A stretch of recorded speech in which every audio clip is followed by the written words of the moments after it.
पैसा नब तो भल धान दब ना ठन ठन धान ठन ठन पैसा बालेश्वर रे रिव्यू मीटिंग हम आमर 27 तारिख दिन ठारू प्रोक्योरमेंट काम आरंभ होती कौन सरकारी स्तर रे प्रशासनिक स्तर रे प्रस्तुत अच्छी ताकू आम जानिया को चाहबू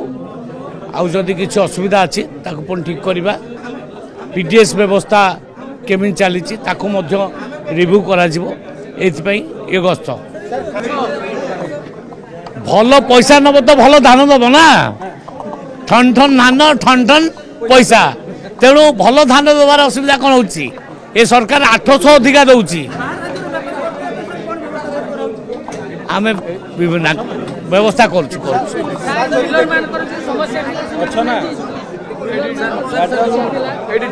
समाधान हो असुविधा।